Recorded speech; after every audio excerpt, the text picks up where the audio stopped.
शालिनी की मां का देहांत हुए कुछ ही समय बिता था कि उसके पिताजी उसके लिए दूल्हे की तलाश में निकल पड़े। शालिनी के एक करीबी रिश्तेदार ने एक लड़का उनको बताया शालिनी की शादी के लिए। अब शालिनी के पिता ने उस लड़के और उसके परिवार की कोई खोजखबर नहीं करी, बस तुरंत रिश्ता तय कर दिया और कुछ समय बाद उसकी शादी भी कर दी गई। शालिनी बहुत भोली भाली लड़की थी। अब शादी के बाद शालिनी डोली में बैठकर ससुराल पहुंची।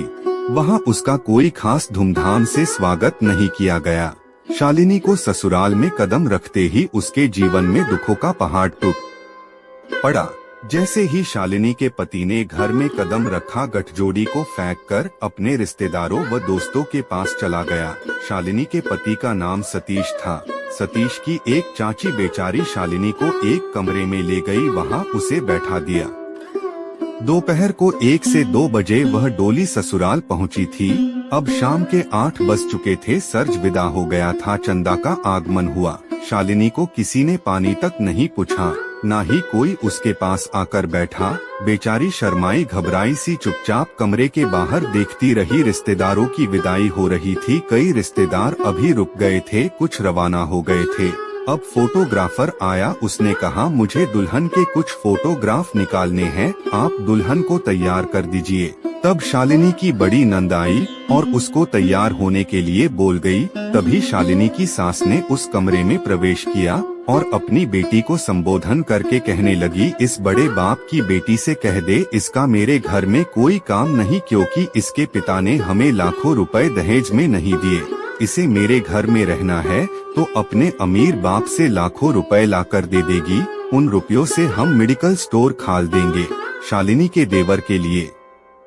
शालिनी मन ही मन बहुत डर गई थी। बेचारी सोच रही थी, ये सब क्या हो रहा है। एक तरफ उसका पति सतीश अभी तक उसके पास नहीं आया था। कुछ अटपटा लग रहा था उसे, मगर वह करती भी तो क्या। चुपचाप तैयार होकर बैठ गई। फोटोग्राफर ने कुछ फोटो निकाले। अब उस फोटोग्राफर ने सतीश को भी बुला लिया था। सतीश अनमने मन से बैठा, एक आधी फोटो निकलवाई और फिर उठकर वापस अपने रिश्तेदारों की महफिल में जा बैठा। अब दुल्हन को सुहाग सेज पर ले जाया गया। काफी देर बाद शालिनी की नंद पकड़कर सतीश को कमरे में लाई। कमरे में आकर सतीश चुपचाप बेड पर आकर लेट गया। शालिनी से कुछ नहीं बोला। शालिनी सब कुछ देख रही थी। अब कुछ देर बाद सतीश ने कड़कते हुए शालिनी से कहा, अब ये तेरा नाटक खत्म कर और लाइट बंद कर दे जाकर, मुझे नींद आई है। शालिनी उठी और लाइट बंद करके आई। अब शालिनी की नींद तो पूरी तरह से उड़ गई थी। ऐसे ही शालिनी लेटी रही। सुबह के 5 बज गए थे। शालिनी ने देखा घर के लोगों की आवाजें आनी शुरू हो गई थी। शालिनी ने सोचा, अब वह और लेटी रही तो ससुराल वाले ना जाने क्या सोचेंगे उसके बारे में, इसलिए तुरंत उठ गई। सोचा जल्दी से नहा धोकर तैयार हो जाऊं। शालिनी तैयार होकर बैठी थी। सब लोग भी तैयार हो गए थे। चाय पानी की व्यवस्था हो गई थी। अब सतीश भी उठ गया था। आस पड़ोस की महिलाएं बहू को देखने आई। शालिनी को वहां ले जाया गया जहां सब महिलाएं बैठी थी। सबने बहू को देखा और कहने लगी, बहू तो बहुत सुंदर है। सब सतीश को बधाई देने लगे, अरे बेटा तुम बहू तो बहुत ही सुंदर लाए हो। शाम के समय पड़ोस में ही सतीश के एक दोस्त की शादी थी। वहां का निमंत्रण आया हुआ था। शालिनी की सतीश की मां तैयार हो रही थी शादी में जाने के लिए। तब पड़ोस की महिलाएं कहने लगी, बहन जी आज तो सतीश और शालिनी को भेजो, शादी में नया जोड़ा है, इनको भेजना उचित रहेगा। सतीश को समझाकर भेजा। सतीश और शालिनी को शादी में अगले दिन सतीश ने बहाना बनाया कि उसकी ड्यूटी आई है, इसलिए 2 से 3 दिन के लिए बाहर जाना पड़ेगा। अब शालिनी ने चुप्पी तोड़ी और बोली, अभी तो हमारी शादी हुई है और आप जा रहे हो, मेरा मन कैसे लगेगा। तब सतीश बोला, क्या इतने साल मेरे साथ ही बंधी बैठी थी। नाटक बंद कर चुपचाप अपने काम से काम रख। मेरे किसी भी काम में अपनी टांग मत अड़ाना, वरना तेरे बाप के घर भेज दूंगा। 3 दिन बाद सतीश आया। रात के 10 बजे थे। वह शालिनी के पास नहीं आया और अपनी बहनों जीजों से बातें करके बाहर वाले कमरे में ही सो गया। इधर शालिनी को सतीश की आवाज सुनाई दी तो सोचने लगी, अभी सतीश कमरे में आएगा, मगर नहीं आया। अगले दिन सुबह शालिनी के पीहर से फोन आया कि उसके लेने भैया आ जा रहे हैं। शालिनी मन में खुश हुई, चलो जब पीहर जाऊंगी तब सतीश से मुलाकात कर लूंगी। अब शाम को शालिनी के भैया आए शालिनी और सतीश को ले जाने, पर सतीश की माँ ने कहा सतीश नहीं जाएगा, उसने मुझे कह दिया है मैं शालिनी के संग नहीं जाऊंगा। अब शालिनी के भैया ने सतीश से बात करी कि शादी के बाद दुल्हा और दुल्हन को संग जोड़े से ही जाना होता है, ऐसे में अकेली शालिनी को कैसे ले जाऊं, घर में सबकी डांट पड़ेगी। बहुत समझाने पर सतीश तैयार हुआ जाने को, मगर सतीश के माता पिता को अच्छा नहीं लगा सतीश का जाना। जब वे चलने लगे तो सतीश की माँ शालिनी के भैया से बोली, देखो बेटा तुम शालिनी को ले जाने आए हो, शालिनी को 15 दिन अपने घर रखना, जल्दी ही मत भेज देना। सतीश को कहा तू कल ही वापस आ जाना। जब शालिनी सतीश भैया के संग घर पहुँचे तब शालिनी के परिवार के सब लोगों ने बहुत खुशी से सतीश का स्वागत किया। खूब खातिरदारी हुई। सतीश की ससुराल में उन्हें शहर के फेमस स्थलों पर घुमाने ले गए। ऐसे करते अगले दिन सतीश तैयार हो गया अपने घर वापस जाने के लिए। शालिनी के पापा व परिवार वालों ने उसे रोकना चाहा मगर नहीं रुका। अब शालिनी की सहेलियां व पड़ोस की महिलाएं शालिनी से मिलने आई और सब ने कहा शालिनी के चेहरे पर खुशी नजर नहीं आ रही। शादी के बाद तो सब लड़कियां बहुत चहकने लगती हैं, मगर शालिनी बुझी बुझी सी दिख रही है। शालिनी ने मौका देखकर अपनी भाभी से सारी बात बताई, कैसे सतीश उससे कटे कटे रहे, कोई बात नहीं की। फिर शालिनी की भाभी ने कहा हो सकता है कोई बात हो, कई बार लड़कों की संगत गलत होती है, इसलिए तेरे संग ढंग से बात नहीं करी। 20 दिन होने पर शालिनी को ससुराल जाना पड़ा। अब शालिनी की कहानी में दर्द की घड़ी आनी शुरू हुई। सतीश अपनी मर्जी से घर आता, उसे कोई मतलब नहीं। शालिनी भूखी बैठी इंतजार करती रहती। घर के सब लोग खाना खाकर सोने चले जाते। सतीश घर आता, शालिनी गर्म खाना बनाकर उसे खिलाती, खुद खाती। रसोई का काम खत्म करके कमरे में जाती, तब तक सतीश नींद ले चुका होता। इधर उसकी सास रोज ताने देती, खुशखबरी नहीं सुना रही, तेरे में कोई कमी है तो डॉक्टर के पास ले चलती हूँ। नए नए बहाने ढूंढकर शालिनी को ताने मारने, लड़ाई झगड़ा करना उसकी सास का काम था। रोज लड़ाई झगड़ा, शालिनी का जीवन दुखों में घिर गया। जैसे तैसे करके सतीश शालिनी से बोलने तो लगा, मगर उसका ध्यान नहीं था शालिनी में, बस जैसे कोई मजबूरी में हो। अब शालिनी को लगने लगा शायद सतीश उससे प्यार करने लगेगा, मगर एक दिन तो हद ही हो गई जब सतीश शालिनी के कहने पर वैष्णो देवी के मंदिर जाने के लिए शालिनी से रुपए लेने आया तो उसकी सास का कलह शुरू, मौज मार, काम तेरा बाप करेगा। शालिनी ने जल्दी से अपने कुछ रुपए सतीश को देकर आई और काम करने लगी, पर उसकी सास ने उसे धक्का दे दिया और कहने लगी, मेरी रसोई में पाँव मत रखना, समझी। शालिनी मना करने पर भी रसोई में सफाई करने लगी तो उसकी सास ने उसे धक्का देकर रसोई से बाहर निकाल दिया। तब सतीश ने कहा, क्यों हल्ला मचा रहे हो, करने दो इसे काम। तब शालिनी की सास ने कहा, हाँ अब तू अपनी पत्नी का गुलाम बन गया। फिर सतीश बोला, इसमें गुलाम वाली कौन सी बात है, हाँ मैं अभी इसे घर से निकलवाती हूँ। शालिनी की सास तुरंत घर से निकल गई और अपने बेटी जबाई को बुलाकर लाई। शालिनी की नंदनंदोई ने आकर सतीश को एक कमरे में ले गए और कमरे में सतीश, उसकी माँ, बहन और जीजी चारों जने शालिनी को कमरे में नहीं जाने दिया, कमरे को अंदर से बंद कर लिया। अब शालिनी को तो कुछ भी समझ नहीं आ रहा था कि क्या हो गया। वह मन ही मन बहुत घबरा रही थी। 2 घंटे बाद शालिनी की सास कमरे से बाहर निकल कर आई और शालिनी से बोली, जल्दी से सबके लिए खाना बना दे। अब शालिनी खाना बनाने लगी, खाना बनकर तैयार हो गया, मगर अभी भी सब कमरे के अंदर बैठे थे। कमरा अंदर से बंद था, लगता है कमरे में मीटिंग चल रही है। लगभग 4 घंटे बाद कमरा खुला, अंदर से सब बाहर आए, मगर सतीश बाहर नहीं आया था। शालिनी जल्दी से सबके लिए खाना परोसने लगी। सतीश को उसकी बहन बुलाने गई, तब सतीश आया। सबने खाना खा लिया। शालिनी सबके जूठे बर्तन उठाकर साफ करने रसोई में चली गई। जब वह रसोई का सारा काम खत्म करके सतीश के कपड़े प्रेस करने लगी। जब शालिनी सतीश के कपड़े प्रेस कर रही थी तब सतीश आया और शालिनी को घसीटते हुए बाहर आंगन में ले आया और बोला, उठा अपने कपड़े और जल्दी से पैक कर ले, तुझे तेरे बाप के घर छोड़कर आता हूँ। शालिनी डर के मारे रोने लगी। अब सतीश की बहन ने सतीश को समझाया, ऐसे करेगा तो इसका बाप तलाक दिला देगा और दहेज सारा वापस लौटाना पड़ेगा, इसे युक्ति लगाकर निकलना पड़ेगा। अभी रुक, थोड़ा समय मौका देखकर इसे निकालेंगे, तब सब इसे ही गलत कहेंगे। अब सतीश के दोस्त अपनी पत्नी सहित मिलने आया। उसके सामने सभी नायकीय ढंग से पेश आए। शालिनी से भी सतीश बहुत प्यार से बोलने लगा। सतीश शालिनी को कहने लगा, देख भगवान, तुझसे मिलने को कौन आए हैं। प्यार से शालिनी का हाथ पकड़कर उसे कमरे में लाया और उसे अपने मित्र फैमिली के पास बैठाया। सतीश अपनी माँ से बोला, मम्मी इन सब के लिए नाश्ता ले आओ। सब नाटक चलता रहा जब तक सतीश के मित्र घर पर रहे।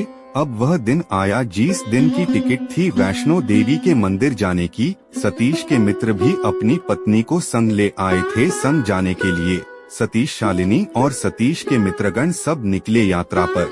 यात्रा में सबने दर्शन किए। वापस लौटते समय कुछ दूर चलते ही सतीश के मित्र कहने लगे, हम आगे चलते हैं, तुम आराम से आते रहना, क्योंकि शालिनी के पाँव में सूजन आ गई थी, उससे चलना मुश्किल हो रहा था। वह धीरे धीरे चल रही थी।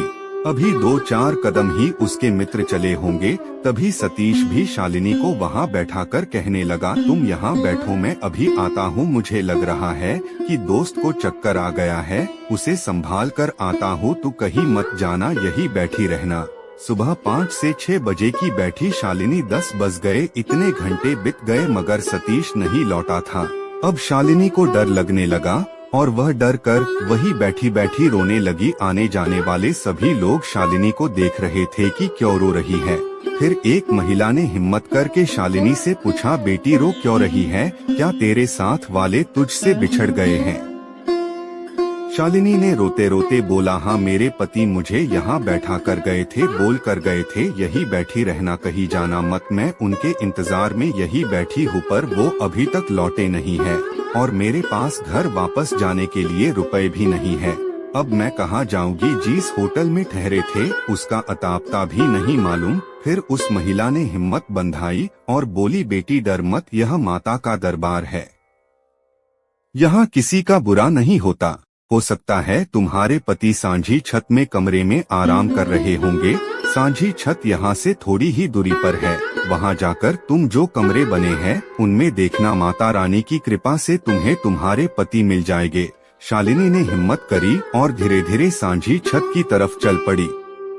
कैसे तैसे करके वह सांझी छत पहुंची। वहां वह थोड़ी देर बैठकर आराम किया और हर आने जाने वाले को गौर से देखने लगी, कहीं शायद उसके पति तो नहीं हो इनसे। कुछ आराम करके वह सांझी छत पर बने कमरे में सब कमरों में झांक झांकर देखने लगी, पर उसे ना तो सतीश कहीं दिखा था, ना ही उसके मित्र फैमिली ही नजर आई थी।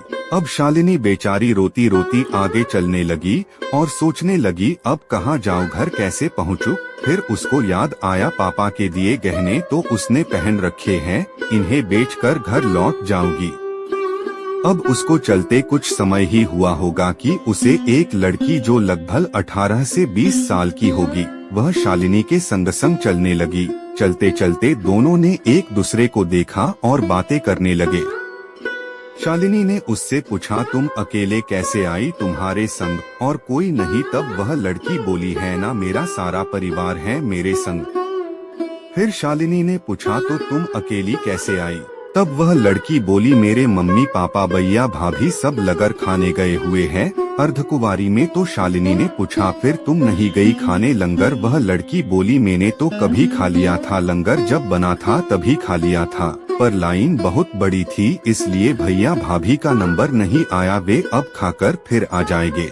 ऐसे बात करते करते शालिनी और वह लड़की कटरा के नजदीक पहुंच गए। तब शालिनी ने उस लड़की से पूछा, तुम अब कहाँ जाओगी। तब वह बोली, मैं होटल में जाऊंगी। शालिनी ने पूछा, तुम्हें तुम्हारे होटल का ध्यान है क्या। वह बोली, हाँ मुझे यहाँ के सभी होटल की जानकारी है। शालिनी उससे कहने लगी, मुझे तो उस होटल का नाम नहीं पता जहाँ मुझे जाना है।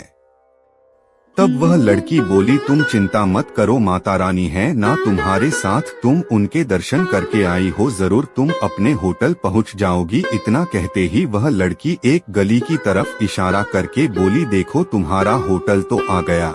शालिनी को तो पहचान में नहीं आ रहा था, इसलिए वह बोली, मुझे तो समझ नहीं आ रहा कौन सा होटल है। तब वह लड़की बोली, तुम्हारा होटल वो सामने 2-3 होटल छोड़कर जो सामने दिख रहा वही है। शालिनी थकी हुई थी, उसे इतना भी ध्यान नहीं रहा कि एक अनजान लड़की को ठीक उसके होटल और उसके कमरे के बारे में सही ज्ञान कैसे हुआ। शालिनी थोड़ा आगे गई, उसे समझ आ गया अपना होटल। फिर उसकी समझ में कुछ आया, उस लड़की की तरफ देखा, पता नहीं वह लड़की कहाँ गायब हो गई।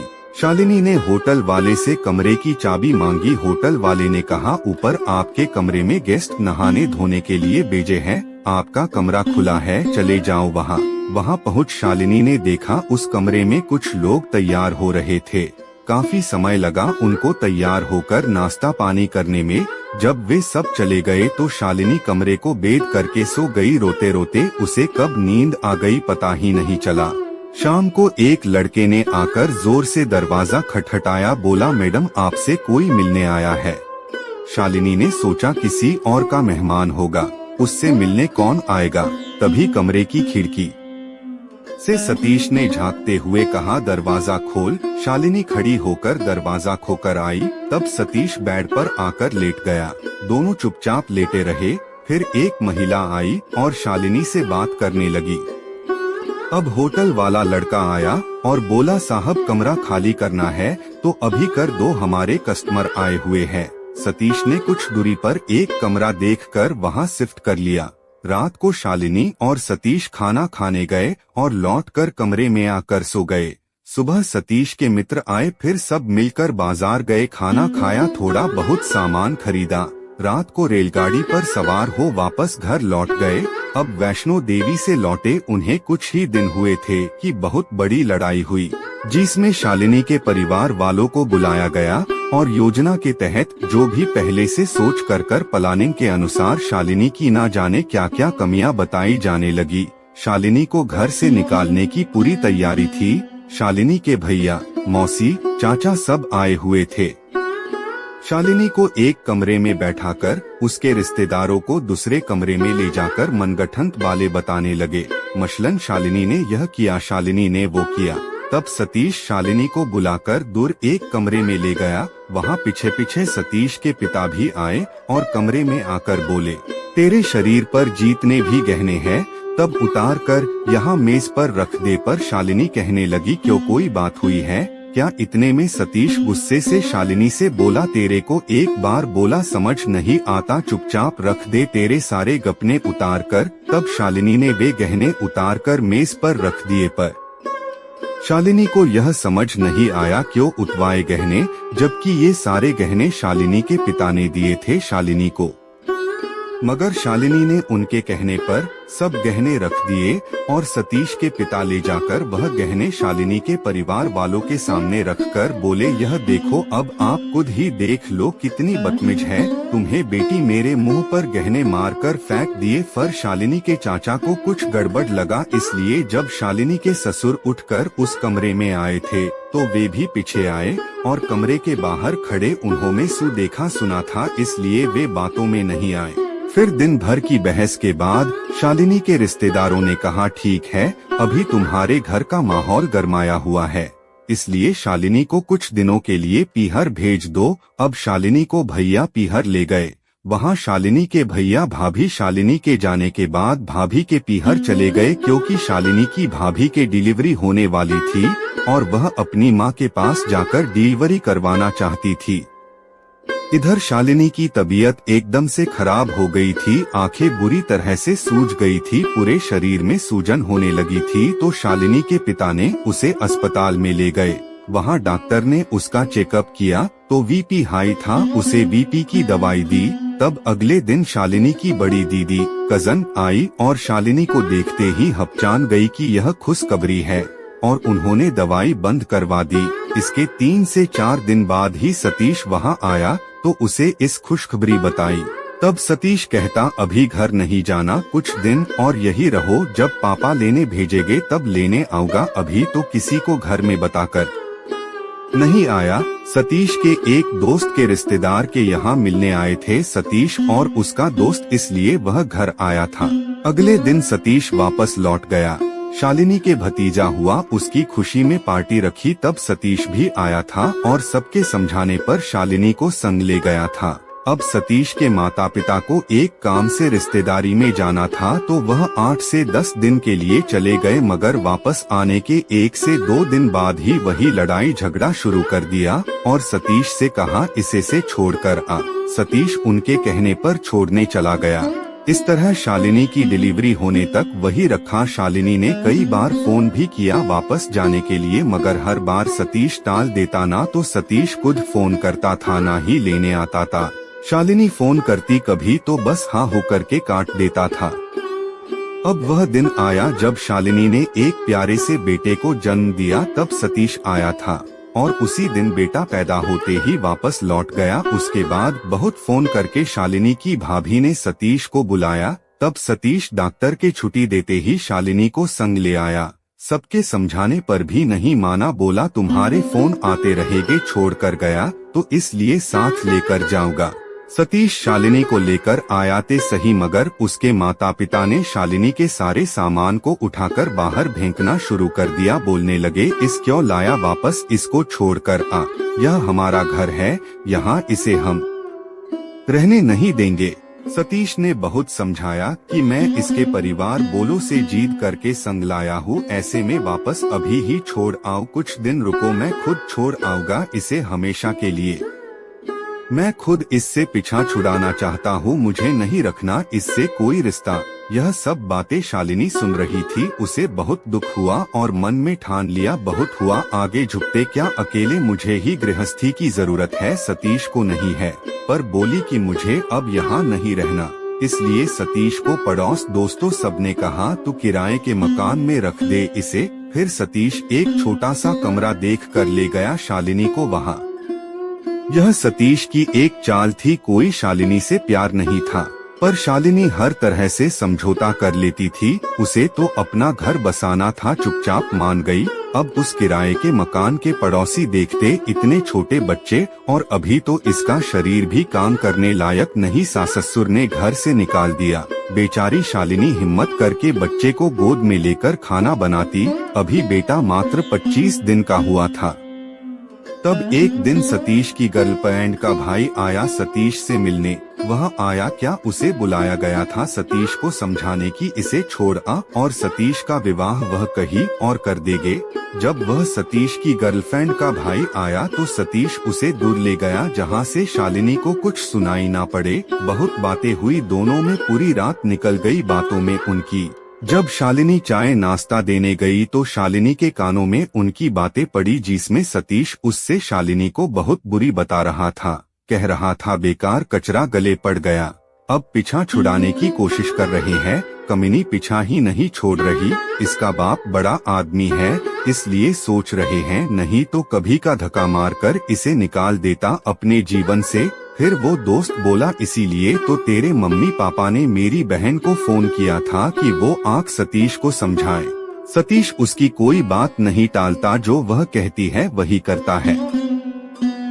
फिर मेरी बहन के कहने पर ही मैं आया हूँ, मुझे उसने ही भेजा है। अब शालिनी को कुछ कुछ समझ आने लगा था कि क्यों सतीश उससे दूर भागता है, क्यों सब मिलकर शालिनी पर झूठा आरोप लगाते हैं। पर बेचारी करती तो क्या करती, उसके माता पिता ने यही संस्कार दिए थे कि लड़की मायके से डोली में बैठ कर जाती है और जब उसकी अर्थी उठती है तभी वह ससुराल से विदा होती है।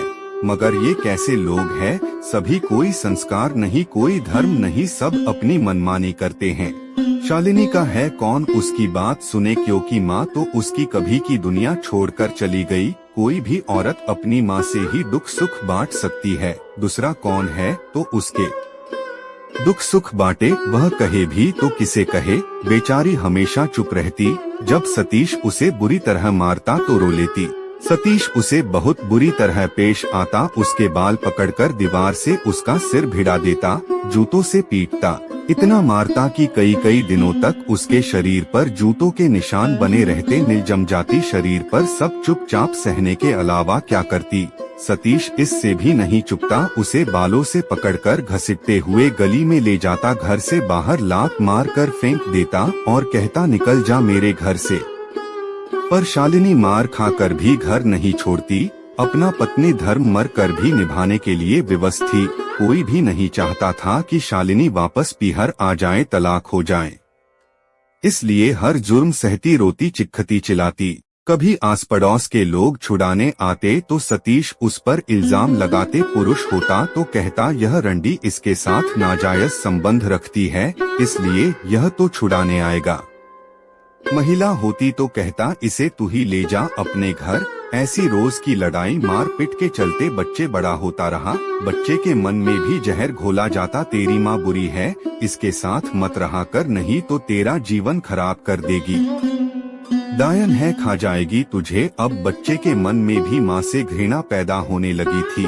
पर विधाता के लेख बेटे को एक असाध्य रोग ने घेर लिया। पिता के बुरे कर्मों को भोगने के लिए फिर कोई भी उस बच्चे को देखने नहीं आया। संभालना तो बहुत दूर की बात है, माँ तो माँ होती है।